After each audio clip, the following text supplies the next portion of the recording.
Welcome student, BSc BEd first year. Topic आपका Galilean transformation. कुछ अपन ने ट्रांसफॉर्मेशन की बात अपन पहले करे थे, जो टॉपिक हो गया अपनी यानी निर्देशांक रूपांतरण समीकरण अपनी हो गई है। उसके बाद अपना जो अगला टॉपिक है वो है निर्देशांक रूपांतरण के अंदर गैलीलियन ट्रांसफॉर्मेशन यानी गैलीलियन निर्देशांक रूपांतरण समीकरण। जो अपन ने निर्देशांक रूपांतरण समीकरण 4 पढ़ी है पहले, उसके एक केस जो आपने एक समान अपेक्षित गति वाला केस किया था, उसी के जैसे एक केस किसने बनाया था? गैलीलियो ने बताया था। गैलीलियो ने यूनिवर्स के अंदर जितने भी आपके पास निर्देश तंत्र है उनके मध्य अगर कोई अपेक्षित गति होती है तो उनके निर्देशांक रूपांतरण समीकरण किस प्रकार दर्शाए जाते हैं, वो किसने बताई? गैलीलियो ने बताई। तो गैलीलियो ने जो अपनी धारणा दी उसके अंदर उसने निर्देश तंत्रों को किस प्रकार स्थापित किया वो देखते हैं। निर्देश तंत्र उसने किस प्रकार व्यवस्थित किए। तो देखो, गैलीलियो ने कहा कि अगर आपके पास कोई एक निर्देश तंत्र है जो कैसा है? जड़त्वीय है। एक आपके पास जड़त्वीय निर्देश तंत्र है। जड़त्वीय से मेरा मतलब है कि इसके एक्स और वाई एक्सिस है वो कहीं से चेंज नहीं हो रही, यानी स्थिर है। ये क्या है? स्थिर निर्देश तंत्र है। ये इसकी पोजीशन कहीं पे चेंज नहीं हो रही, एक जगह रुका हुआ है। और एक जगह रुका हुआ है तो इस कंडीशन में इस जड़त्वीय निर्देश तंत्र का त्वरण क्या होगा? शून्य होगा। न्यूटन के पहले नियम का पालन करेगा तो ये निर्देश तंत्र जड़त्वीय निर्देश तंत्र होगा। ठीक है। इसी प्रकार अगर कोई दूसरा निर्देश तंत्र आए, ठीक है, दूसरा निर्देश तंत्र किस प्रकार हो कि वो इस एस निर्देश तंत्र के सापेक्ष एक समान वेग से गति कर रहा है। इस एस निर्देश तंत्र के सापेक्ष एक समान वेग से आगे की ओर गति कर रहा है, जो वेग है कैपिटल वी। कैपिटल वी वेग से इसके सापेक्ष कहाँ कर रहा है? आगे की तरफ गति कर रहा है। तो इसमें जो प्रेक्षण आएंगे किसी घटना के और इस निर्देश तंत्र में जो प्रेक्षण आएंगे किसी घटना के, उनके मध्य संबंध स्थापित करने की कोशिश किसने की थी? गैलीलियो ने की थी। गैलीलियो ने कहा कि आपके पास एक निर्देश तंत्र है जो स्थिर अवस्था में है, उसके सापेक्ष कोई दूसरा निर्देश तंत्र है जो गतिमान अवस्था में है, और गतिमान अवस्था में जब वो है तो उसका वेग है वो एक समान है, उसका वेग चेंज नहीं हो रहा और वो आगे की तरफ जा रहा है। तो इस कंडीशन में कोई घटना होती है जो इस निर्देश तंत्र में भी देखी जाती है और इस निर्देश तंत्र में भी देखी जाती है, और उस घटना के दो अलग अलग प्रेक्षण आते हैं, एक इस निर्देश तंत्र के हिसाब से, एक इस निर्देश तंत्र के हिसाब से। उन दोनों प्रेक्षणों के मध्य संबंध स्थापित करने को जो उसने समीकरण दी, जो गणितीय व्यंजक दिया, उसको बोलते हैं अपन गैलीलियन ट्रांसफॉर्मेशन। तो उसको किस प्रकार डिनोट किया जाता है? तो वो देखो, उसने कहा दो निर्देश तंत्र लेने, एक स्थिर है, दूसरा इसके सापेक्ष एक समान वेग से जा रहा है। अगर ये स्थिर है तो इसका त्वरण शून्य होगा, तो ये कैसा होगा? जड़त्वीय होगा। इसका आपको पता है कि जड़त्वीय है। गैलीलियो ने कहा कि अगर किसी जड़त्वीय निर्देश तंत्र के सापेक्ष, ये कैसा है? जड़त्वीय। अगर किसी जड़त्वीय निर्देश तंत्र के सापेक्ष कोई दूसरा निर्देश तंत्र एक समान वेग से गति करता है तो वह भी जड़त्वीय होता है। ये आपको दिख रहा है, इस निर्देश तंत्र के सापेक्ष ये एक समान वेग से गति कर रहा है, तो ये भी क्या होगा? जड़त्वीय होगा। इसको आगे आप सोल्व भी करोगे, ये चीज़ आप पता भी लगाओगे। लेकिन आपको अभी पता होना चाहिए, सबसे जो इस गैलीलियन के अंदर सबसे जो मोस्ट इंपॉर्टेंट बात है वो ये है कि किसी जड़त्वीय निर्देश तंत्र के सापेक्ष एक समान वेग से गति करने वाले सभी निर्देश तंत्र जड़त्वीय होते हैं, यानी वह न्यूटन के पहले नियम का पालन करते हैं, दूसरे नियम का भी पालन करते हैं। अब देखो, जो गैलीलियो ने अपनी बात की, जो गैलीलियो ने ट्रांसफॉर्मेशन इक्वेशन निकाली, बहुत निकाली अपन ने, इससे पहले 4 निकाली थी, कौन से झुकी हुई, घूर्णी गति करते हुए निर्देश तंत्र। लेकिन जो गैलीलियो ने अपने निर्देश तंत्र माने वो देखो किस प्रकार माने। तो उसके अंदर 2 केस बनते हैं। 2 केस देखो किस प्रकार बनते हैं। पहले देखो उसने व्यवस्थित किस प्रकार किया दोनों निर्देश तंत्रों को।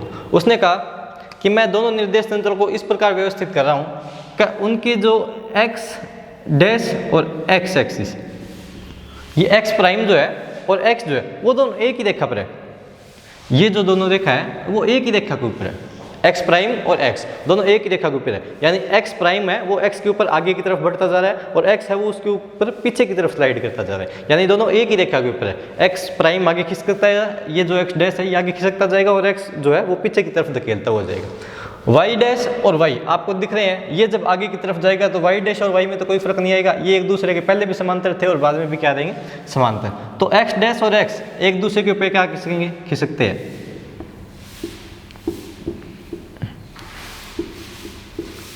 एक दूसरे के ऊपर खिसकते हैं। वाई डैश और वाई इनमें कोई परिवर्तन नहीं आता, ये दोनों क्या रहते हैं? समांतर रहते हैं।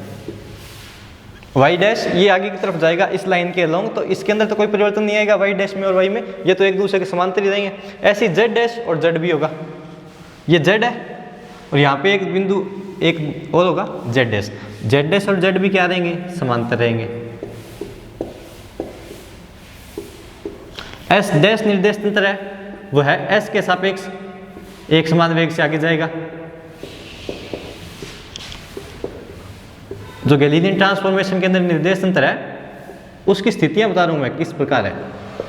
एक समान वेग से कौन सी दिशा में जा रहा है, एस डैश निर्देश तंत्र एस के सापेक्ष कौन सी दिशा में आगे की तरफ जा रहा है, तो वह धनात्मक एक्स दिशा की तरफ जा रहा है आगे, धनात्मक एक्स दिशा की तरफ। एक समान वेग से धनात्मक एक्स दिशा में आगे बढ़ता है, आगे की तरफ वेग गति कर रहा है। देखो ये कोई घटना है जो किसी टाइम पे होती है, ठीक है, जो किसी टाइम पे होती है। अब अगर मान लो ये जब निर्देश तंत्र है वो यहाँ था, अगर ये अपन इसको फ्लैशबैक में जाए, इस निर्देश तंत्र के फ्लैशबैक में जाए तो ये माना जाता है कि यह निर्देश तंत्र पहले यहाँ भी रहा होगा, ये निर्देश तंत्र है वो यहाँ पे भी होगा, ये ओ प्राइम है, ये इससे क्रॉस करता हुआ आगे गया होगा। एक केस ये भी बन सकता है, ये थोड़ी जरूरी है कि ये पहले ही आगे था। मान सकते हैं कि ये निर्देश तंत्र है वो पीछे से आ रहा था, पीछे से आ रहा था, तो यहाँ पे उसका ओ प्राइम था, ये वाई प्राइम था और ये एक्स प्राइम था। ये पीछे से आया, एक पॉइंट ऐसा आया कि जब ये ओ प्राइम और ओ है दोनों एक दूसरे के ऊपर क्या कर देंगे, क्रॉस करने लगे। जब ओ और ओ प्राइम दोनों एक दूसरे को क्या करेंगे, क्रॉसिंग करेंगे। जब ओ और ओ प्राइम दोनों एक दूसरे को क्या करेंगे, क्रॉस करेंगे, तो उस कंडीशन को मैं मानता हूं कि यहां से मैं अपनी कैलकुलेशन स्टार्ट करूंगा। जब ओ और ओ डैश है वो एक दूसरे के ऊपर क्रॉस करेंगे, जब ये यहां से आएगा और इसके ऊपर बिल्कुल क्रॉस कर जाएगा, यानी ओ प्राइम इसके ऊपर आ जाएगा, एक्स प्राइम इस अक्ष पे आ जाएगा, वाई प्राइम इस अक्ष पे आ जाएगा, बिल्कुल संपाती हो जाएंगे। यानी ओ और ओ डैश जब संपाती हो जाएंगे तब मैं मानता हूं कि हाँ अब मैं अपनी कैलकुलेशन चालू करूंगा, अब मैं निर्देशांक रूपांतर समीकरण के लिए परीक्षण देखना चालू करूंगा। यानी यहाँ पे जब ओ और ओ प्राइम दोनों एक दूसरे के क्रॉस करेंगे उस कंडीशन में टी को क्या लूंगा, मैं 0 लूंगा, टाइम को क्या लूंगा, 0 लूंगा। अब मैं आगे की तरफ क्या करूंगा, टाइम इस निर्देश तंत्र के सापेक्ष अलग होगा और उस निर्देश तंत्र के सापेक्ष अलग चलेगा, क्योंकि वो एक समान वेग से जा रहा है। तो अगर इसके अंदर मैं टाइम t मानता हूं तो इसके अंदर टाइम क्या होगा, t डैश, इसके अंदर t डैश। और जब दोनों एक दूसरे को क्रॉस कर रहे हैं तो t भी 0 होगा और t डैश भी क्या होगा, 0 होगा, t 0 होगा और t डैश भी आपका क्या होगा, 0। यहाँ से आगे मैं अपनी कैलकुलेशन स्टार्ट करूंगा। ये गैलीलियन रूपांतरण के अंदर जो आपके निर्देश तंत्र है वो किस प्रकार व्यवस्थित है वो आपको पता होना चाहिए। एक्स डैश और एक्स एक दूसरे के ऊपर एक रेखा के ऊपर खिसकते हैं, एक रेखा के ऊपर जा रहे हैं। वाई डैश और वाई समांतर रहेंगे, जेड डैश और जेड भी क्या रहेंगे, समांतर रहेंगे, इनमें कोई फर्क नहीं आने वाला। एस डैश है वो एस के सापेक्ष धनात्मक एक्स दिशा में गति करेगा और ओ डैश जब एक दूसरे के सापेक्ष क्रॉस करेंगे, एक दूसरे के ऊपर जब बिल्कुल संपाती हो जाएंगे तो वह टाइम क्या माना जाएगा, 0 माना जाएगा। यानी अगर यहाँ पे 12 बजे एक दूसरे के संपाते हुए हैं तो उसमें भी क्या देंगे, 12 बजे भी देंगे। और अगर मैं बात करूं तो सुनो, ये जो निर्देश तंत्र है वो एक समान वेग से आगे की तरफ जा रहा है, ठीक है। और ये जो एक समान वेग है वो काफ़ी कम है, किसकी तुलना में, comparison to velocity of light के प्रकाश के वेग की तुलना में यह जो आपका वेग है, निर्देश तंत्र का वेग, वो काफ़ी ज़्यादा क्या है, कम है। यानी अपन जो बात कर रहे हैं वो किसकी कर रहे हैं, लो वेलोसिटी वर्ल्ड की कर रहे हैं। लो वेलोसिटी वर्ल्ड के अंदर मतलब होता है कि यह जो वेग है वो प्रकाश के वेग की तुलना में काफ़ी ज़्यादा कम है, बहुत लो वेलोसिटी वर्ल्ड है। और जब कोई कण है वह नॉर्मल वेग से चलता है तो टाइम का कोई चेंज नहीं आता, टाइम के अंदर कोई अपेक्षिकता नहीं आती, द्रव्यमान के अंदर कोई अपेक्षिकता नहीं आती, लंबाई के अंदर कोई अपेक्षित नहीं आती। जो रिलेटिविटी है वो प्रकाश के वेग के अंदर क्या होती है, चेंज होती है। लेकिन अगर आप लो वेलोसिटी वर्ल्ड की बात करो तो टाइम में कोई इतना फर्क नहीं आता। यानी अगर मैं बात कहूँ कि अगर ये बहुत कम वेग से आगे की तरफ जा रहा है, बहुत है कम वेग के अंदर जा रहा है, तो इसमें जो घड़ी रखी है और इसमें जो घड़ी रखी है वो समान ही समय बताएगी, कोई इस समय में फर्क नहीं आएगा।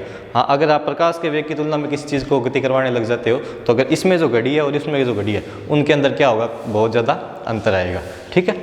लेकिन ये प्रकाश के वेग की तुलना में काफ़ी कम है, लो वेलोसिटी वर्ल्ड की अपन बात कर रहे हैं, तो जो टाइम इसमें होगा वही टाइम कहाँ दिखाएगा, उसके अंदर दिखाएगा, कोई ज़्यादा फर्क नहीं आएगा। तो इतनी बात तो होगी मेरी गैलीलियन ट्रांसफॉर्मेशन की। अब इसमें बनते हैं 2 केस, इतनी बात आपको पता होगी। तो देखो गैलीलियन ट्रांसफॉर्मेशन में पहला केस,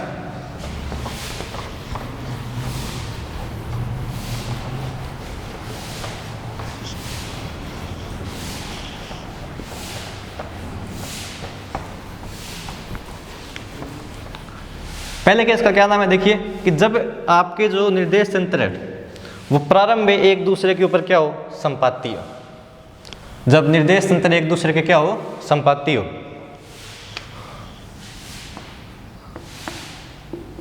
जब निर्देश तंत्र प्रारंभ में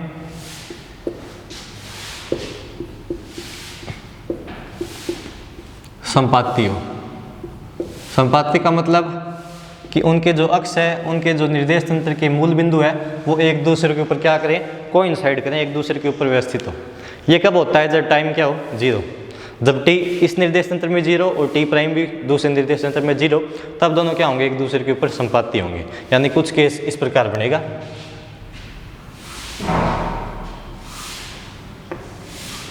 ये अगर x है, ये y है और ये इसका मूल बिंदु O है, तो O प्राइम कहाँ पे होगा और x डैश और y डैश कहाँ पे होंगे, वो बिल्कुल इसके ऊपर होंगे। यानी x ये आपका S है, तो इसके बिल्कुल ऊपर संपाती कौन होगा, आपका x प्राइम। इसके ऊपर क्या होगा, y प्राइम, और यहीं पे आपका क्या होगा, O प्राइम। यानी इसको मैं थोड़ा लार्ज करके दिखा देता हूँ।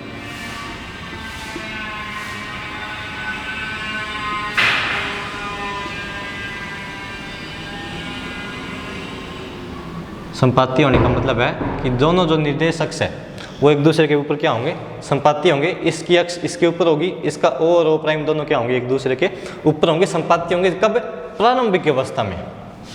ये उसकी प्रारंभिक अवस्था। तो प्रारंभिक अवस्था कब मानी है, जब O और O प्राइम दोनों एक दूसरे के ऊपर क्या हो जाए, इंसाइड करते। लेकिन ये बताओ, क्या शुरू के अंदर ये O और O प्राइम एक ही जगह पे देखा, हमने माना था कि ये निर्देश तंत्र पीछे से आ रहा है। ठीक है, ये निर्देश तंत्र कहाँ से आ रहा है, पीछे से आ रहा है, x प्राइम, y प्राइम और O। ठीक है, ये जब यहाँ पे आ गया, बिल्कुल इसके संपाती हो गया, उसको अपन ने प्रारंभिक अवस्था माना है। लेकिन आपको पता है कि ये पीछे से आ रहा था, और पीछे से आ रहा था तो उसका कुछ ना कुछ वेग था, ये v वेग था, ये v वेग से पीछे से आ रहा था। जब O और O प्राइम दोनों एक दूसरे के ऊपर कोइंसाइड करके, उसको मैंने माना का ये प्रारंभिक अवस्था है। और इससे आगे मैं कैलकुलेशन जारी रखूंगा, जो अपनी घटना है, जो जितने भी प्रेक्षण होंगे मैं अब लेना चालू करूंगा, उससे पहले मेरे को कोई दिक्कत नहीं है। अब जो आगे आएंगी उसको मैं मापना चालू करूँगा। तो देखो, ये प्रारंभिक अवस्था है। आगे क्या होगा, थोड़ी देर बाद क्या होगा, v वेग से ये चल रहा है, तो क्या होगा, ये s डैश निर्देश तंत्र इससे कुछ आगे निकल जाएगा। यानी अब की बार केस क्या बनेगा, ये x है, ये y है, ये O था, और जो आपका s डैश निर्देश तंत्र है वो कुछ समय बाद, कितने समय बाद, t समय बाद कहाँ चला गया होगा, आगे चला गया होगा। अगर s निर्देश तंत्र में मैंने t समय मापा है, तो s डैश में कितना समय होगा, t डैश होगा, और दोनों एक दूसरे के क्या होंगे, बराबर। क्योंकि अभी अपन बहुत छोटे वेग की बात करें, ये बहुत छोटे वेग से आगे जा रहे हैं। ठीक है, तो थोड़ी देर बाद क्या होगा, अभी ये आगे निकल जाएगा, y प्राइम, x डैश और O डैश थोड़ा क्या निकल जाएंगे, आगे निकल जाएंगे। आगे बात समझ में। अब देखो क्या करना है, चलो स्टार्ट करते हैं। इतनी बात आगे समझ में। अब देखो करना क्या है, पहली प्रारंभिक अवस्था ये है कि जब प्रारंभ में संपाती हो, तो संपाती है शुरू में। थोड़ी देर बाद ये होगा कि ये यहाँ से निकल के v वेग से थोड़ा t टाइम बाद आगे चला जाएगा, t टाइम बाद थोड़ा आगे चला जाएगा। अब आपको निकालने हैं निर्देशांक रूपांतर समीकरण। निर्देशांक रूपांतर समीकरण के लिए सबसे पहले आपके पास पता होना चाहिए कोई घटना, कोई इवेंट होना चाहिए। इवेंट से मेरा मतलब है, देखो इसको डिनोट करते हैं अपन,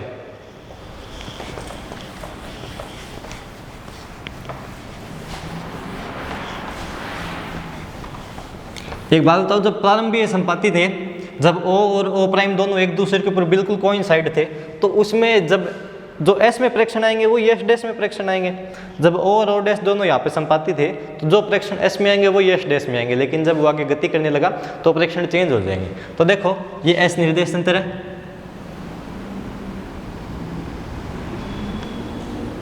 ये इसका y, ये इसका x एक्सिस, ये इसका O पॉइंट, यहाँ पे ये दूसरा निर्देश तंत्र जो पहले तो संपाती था, लेकिन अब आगे क्या हो गया, v वेग से चला गया। कौन से वेग से, कैपिटल V।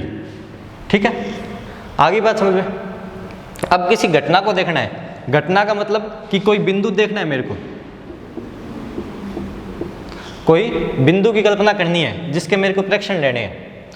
ठीक है, तो बिंदु मान लिया मैंने P, ये बिंदु P मान लिया मैंने। ठीक है, यहाँ पे ये बिंदु P, इसको मैंने देखा S निर्देश तंत्र से। P को जब S निर्देश तंत्र से देखा तो उसके मेरे को घटक मिले, जो उसके कंपोनेंट है, जो उसके निर्देशांक है, वो मेरे को मिले X Y, X comma Y. जब इसी पी बिंदु को मैंने एस प्राइम निर्देशांतर से देखा तो इसके निर्देशांक मिले एक्स प्राइम वाई प्राइम। अब मेरे को क्या करना है, जेड का ले लो, चलो पी बिंदु को जब एस निर्देशांतर से देखा तो उसके घटक उसके निर्देशांक मिले एक्स वाई जेड, और जब एस डैश से देखा तो मिले X prime Y prime Z prime, और यहाँ पे जब टाइम टी था तो यहाँ पे टाइम मेरे को मिला टी डैश।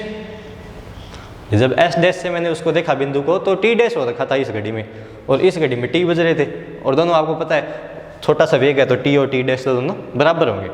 अब मेरे को क्या करना है, इन प्रेक्षणों के मध्य संबंध स्थापित करना है, और जब मैं इन प्रेक्षणों के मध्य संबंध स्थापित कर दूंगा, जब इन निर्देशांकों के मध्य संबंध स्थापित कर दूंगा, वही मेरी क्या कहलाएगी, निर्देशांक रूपांतरण समीकरण कहलाएगी।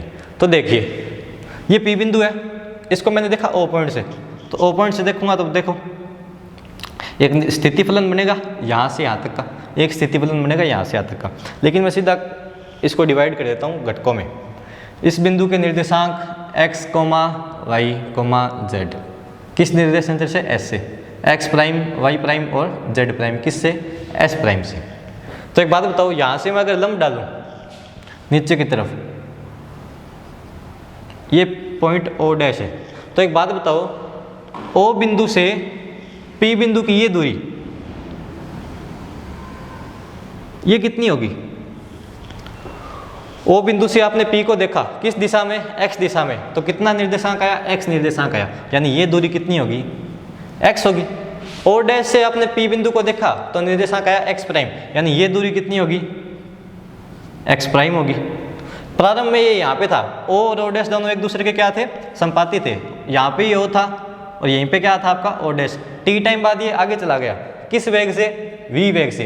पहले ओ और ओ डैश यहीं पे थे, अब ओ से ओ डैश निकल के कहाँ पहुँच गया, यहाँ पहुँच गया, यानी उसने कितनी दूरी तय कर ली, ओ से ओ डैश के बीच की दूरी, ये दूरी तय की है। दूरी का फॉर्मूला वेग गुणा समय। यहाँ से जो दूरी तय की है वो किस वेग से तय की है, v वेग से, और कितने टाइम बाद यहाँ से यहाँ पहुँच गया, तो मैं मानता हूँ t टाइम बाद, तो ये दूरी कितनी होगी, vt, ये दूरी कितनी होगी, vt। आगे के बाद समझ में, ये x होगा, वो x प्राइम और ये vt।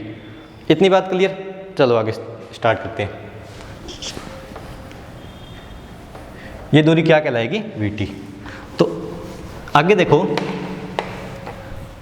कि यहाँ से देखो x है वो किसके इक्वल है, यहाँ से x देखना किसके इक्वल हो गई, ये पूरी जो x है वो vt प्लस x प्राइम की इक्वल है, नहीं है, vt प्लस x प्राइम, तो x प्राइम प्लस vt।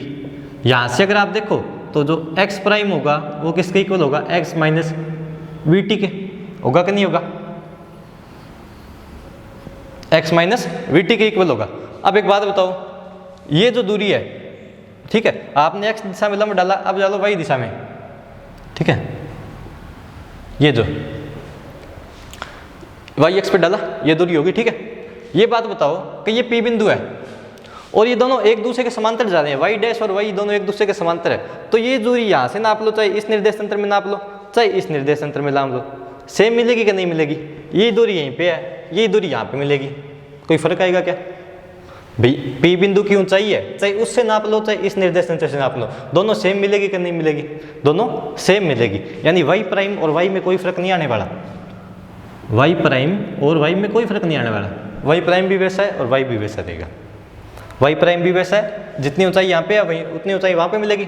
ऐसी z प्राइम और z भी क्या मिलेंगे, सेम मिलेंगे, क्योंकि वो तो एक दूसरे के समांतर गति कर रहे हैं, जो अपने गैलीलियन ट्रांसफॉर्मेशन में पढ़ा है, बस ये x में दिशा में चेंज हो रहा है। तो ये जो आपको समीकरण दिख रही है इन्हें बोलते हैं स्थिति रूपांतरण समीकरण या गैलीलियन रूपांतरण समीकरण। देखो अगर आपको x पता है तो आप x प्राइम निकाल सकते हो, लेकिन अगर आपको x प्राइम पता है, अगर आपको x पता है तो आप x प्राइम निकाल सकते हो, अगर आपको x पता है, x प्राइम पता है तो आप x निकाल सकते हो। ये जो समीकरण है, चार समीकरण, इन्हें बोलते हैं गैलीलियन स्थिति रूपांतरण समीकरण।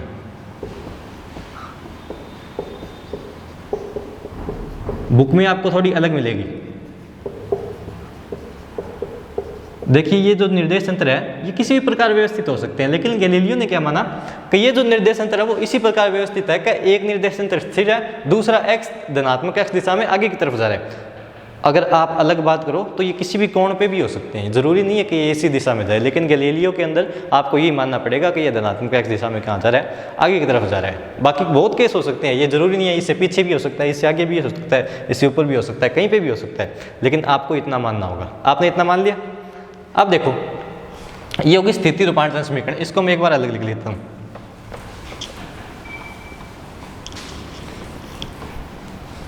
अब आपको निकालनी है वेग रूपांतरण समीकरण। स्थिति रूपांतरण क्या है आपकी, x dash x equal to X dash plus V T, या इसी को मैंने लिखा था x dash equal to X minus V T, Y dash equal to Y और z dash equal to z। ये आपकी होती है स्थिति रूपांतरण समीकरण, गैलीलियन स्थिति रूपांतरण समीकरण। अब आपको निकालनी है वेग रूपांतरण।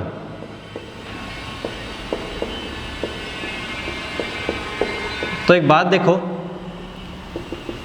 अगर आप स्थिति का अवकलन कर दो, स्थिति का अवकलन कर दो तो क्या आ जाता है, वेग आता है कि नहीं आता।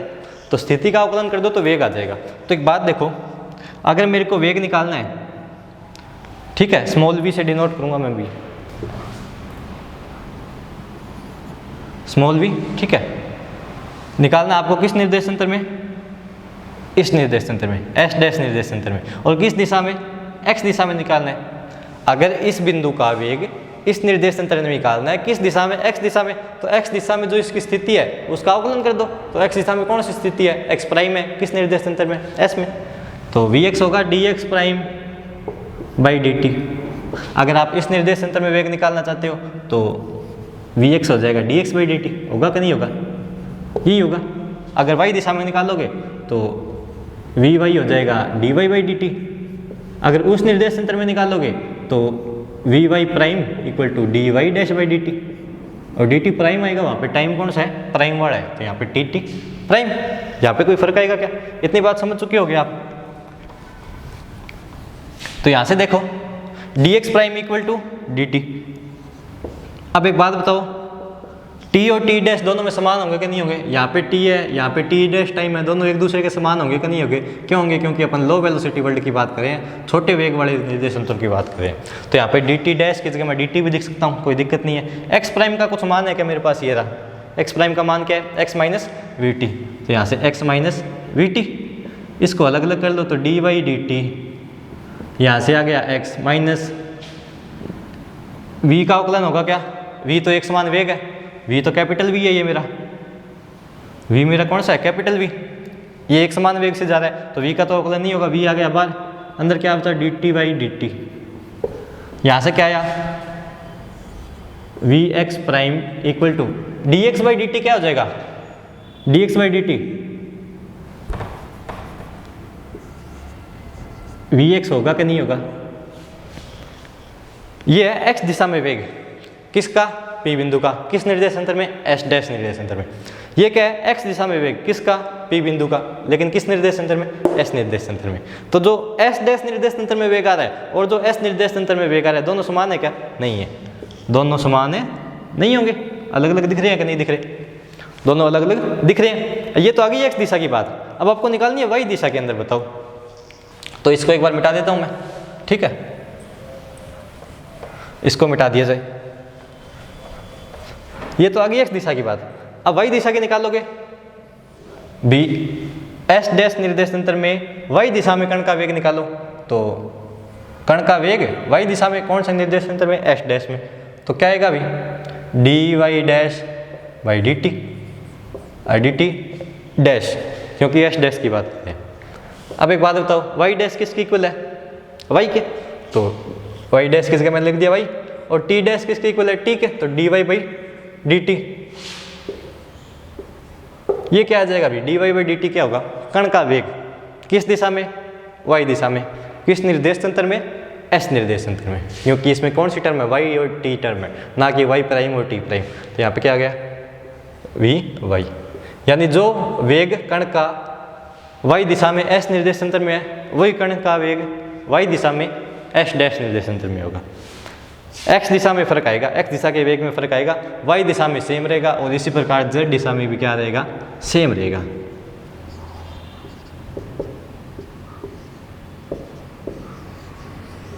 इसी प्रकार z दिशा में भी क्या रहेगा, सेम रहेगा। ये होगी वेग रूपांतरण समीकरण। ये स्थिति रूपांतरण समीकरण, वो क्या होगी, वेग रूपांतरण समीकरण। यहाँ से कर लोगे क्या भाई, ठीक है, यहाँ से कर लोगे। आगे देखो, इतनी बात क्लियर। अब आपको निकालनी है अवकलन रूपांतरण समीकरण। यहाँ से ये लिख देता हूँ मैं नीचे,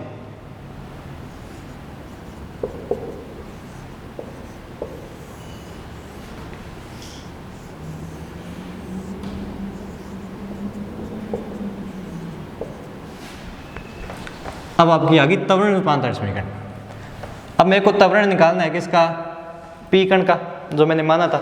पी कण का त्वरण निकालना है कौन से निर्देश तंत्र में, एस डैश निर्देश तंत्र में। कौन सी दिशा में, तो एक बार एक्स में निकाल लूंगा, एक बार वाई में निकाल लूंगा, एक बार जेड में निकाल लूंगा। त्वरण निकालना है कण का एस डैश निर्देश तंत्र में। पहले एक्स दिशा में निकाल के दिखाओ, फिर वाई दिशा में निकाल के दिखाओ, और फिर जेड दिशा में निकाल के दिखाओ। तो अगर कण का त्वरण निकालना है एस डैश निर्देश तंत्र में, तो एस डैश निर्देश तंत्र में जो एक्स दिशा में कण का वेग है उसका अवकलन कर दो, तो एक्स दिशा में कण का त्वरण आ जाएगा। तो एक्स दिशा में एस डैश निर्देश तंत्र में कण का वेग कितना है, म्यू एक्स डैश। इसका क्या कर दो, अवकलन वी एक्स डैश। और कौन सा निर्देश तंत्र है, एस डैश, तो डी टी डैश आएगा। और टी डैश तो एक ही है, तो डी टी लिख दो, डी टी डैश लिख दो, कोई फर्क नहीं आएगा।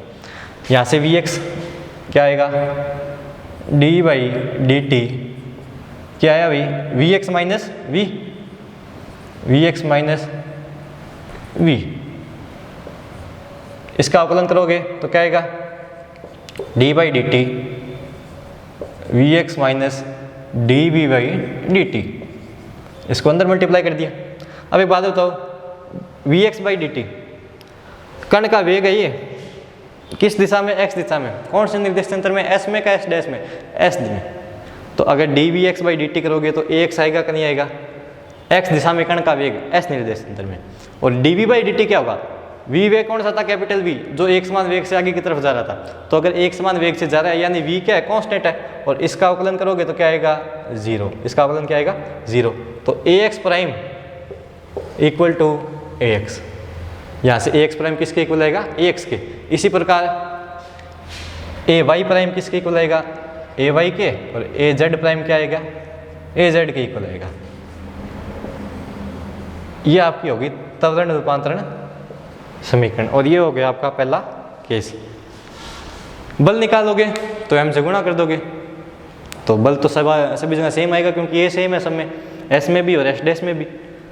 ये देखो केस, ये कहाँ से आया, कर लोगे, वेग निकाल लोगे। तो वेग रूपांतर समीकरण निकालनी है तो यहाँ से देख लेना, ठीक है। ये आपका होता है पहला केस, जब प्रारंभ में जो निर्देश तंत्र है वो आपके संपाती होते हैं। इसके बाद अगला केस आएगा जब जो निर्देश तंत्र है वो संपाती नहीं होंगे। बुक में थोड़ा आपको अलग मिलेगा, बुक में आर के हिसाब से दिया होगा, लेकिन ये थोड़ा ईजी पड़ता है क्योंकि समझने में, ठीक है। ये छोटा वी लेना है आपको, ये कैपिटल वी लेना है। कैपिटल वी है निर्देश तंत्र का वेग और स्मॉल वी है कण का वेग। कण का वेग अगर मैंने प्राइम लगाया हुआ है तो एस डैश निर्देश तंत्र में, नीचे एक्स है मतलब एक्स दिशा में है। वी एक्स का मतलब हो गया कण का वेग है एक्स दिशा में और ऊपर प्राइम नहीं है, इसका मतलब कौन से निर्देश तंत्र में, सिर्फ एस निर्देश तंत्र में, ठीक है, एस डैश में नहीं है। ये हो गया आपका पहला केस, जब प्रारंभ में दोनों निर्देश तंत्र क्या होंगे, एक दूसरे के समांतर, ये संपाती होंगे, ठीक है।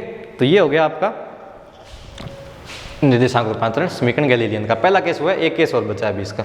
अगर आप यहाँ से देख रहे हो कि त्वरण है वो दोनों में सेम रह रहा है, वेग अलग अलग मिल रहा है आपको, ठीक है। वेग दोनों निर्देश तंत्र में कण का अलग अलग है, स्थिति भी दोनों निर्देश तंत्र में कण की अलग अलग है, लेकिन त्वरण है दोनों निर्देश तंत्र में कण का समान प्राप्त हो रहा है। अगर त्वरण समान प्राप्त हो रहा है तो बल भी समान प्राप्त होगा, यानी F X dash equal to F X. ये आप निकाल लेना आगे, ठीक है। ये अगले केस में अपन कर लेंगे इस चीज़ को। तो आगे देखो, अगला केस करते हैं फिर।